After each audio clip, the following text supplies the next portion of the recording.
Thank you, Mr. Chair. And I just wanted to say thank you to the witnesses. I know this is a long day and people have been running in and out, but thank you for being here.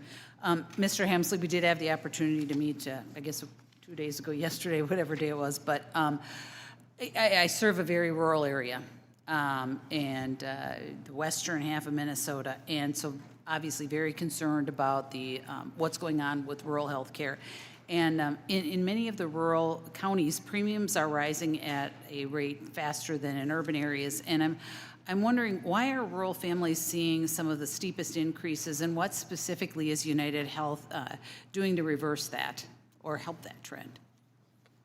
Well, we do our best to moderate the basic cost of health care services. Healthcare services in rural areas are trending up.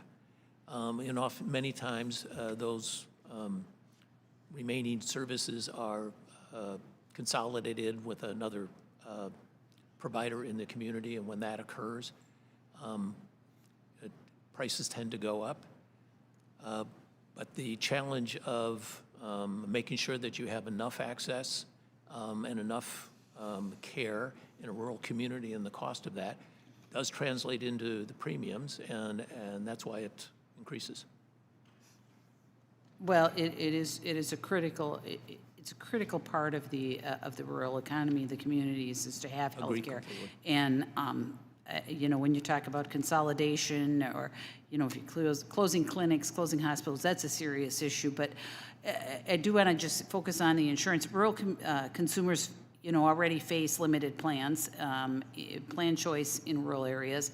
And when premiums do rise across the board, they have nowhere else to go. So how do you justify these increases in markets where you're basically the only viable option?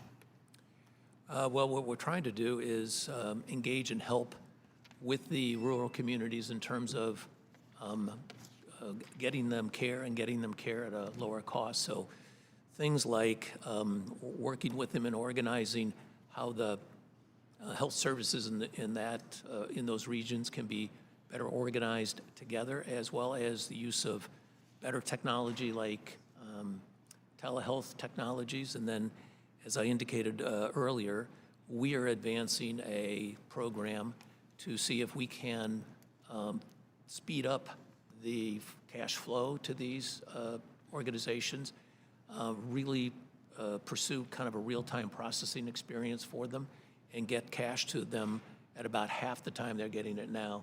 And we think that'll be a significant help, and the response to that has been very positive. Well, and I appreciate the fact that you're trying to speed up that, you know, the time that it takes those folks to get the reimbursement that they need, but it doesn't necessarily address the cost of the insurance that folks are paying, the healthcare insurance. But just one, and I'm obviously limited on time, so I'm asking these quickly, but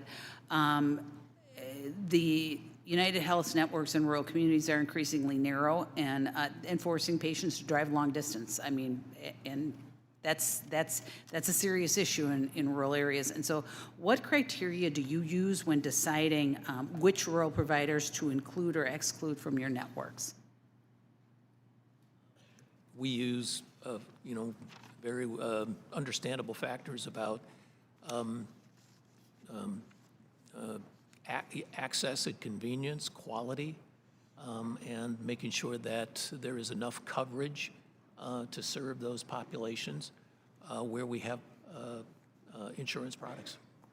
Okay, all right, thank you. I do have one question for Mr. Cordani. Obviously, rural, it's going to be a rural question, but many rural ambulance services operate on really thin margins, barely keeping the doors open. And rural emergency care and ambulance services in my district have repeatedly come to me with a concern that they are not being reimbursed at a sustainable rate. Is Cigna paying rural emergency medical services at a sustainable rate? Congresswoman, thank you for the question. I don't have the rate we're paying rural ambulances. We could follow up with your office. I would tell you that we do have an initiative to expand both reimbursement for rural pharmacies, expand digital services for rural providers, and help rural mental health providers be able to manage their administrative practices. So we've identified the broader issue as a problem, and we're identifying parts of the ecosystem that we could be helpful in, either added reimbursement, broadening access through virtual care, or helping, in the case of independent mental health providers that are rural, helping them run their practice more efficiently through some technology services we can provide them. But I could take this back and follow up with Okay. your office. Well, and since I'll just kind of follow up. What the real concern is that, first of all, that we have the ambulance service and they're able to sustain themselves, but they're not reimbursing. Sometimes, they may drive out to the scene, and if the patient won't, or for some reason doesn't need to be taken to the hospital, they don't get paid for that. And that's not necessarily, a two-minute drive. Those are sometimes very significant drives. And so I'd be curious if you're going to get back to my office with a lot more information about how you are reimbursing, because we're in critical times with We'll a take lot that of away and these follow up. units. Thank you. Thank you. And with that, I yield back.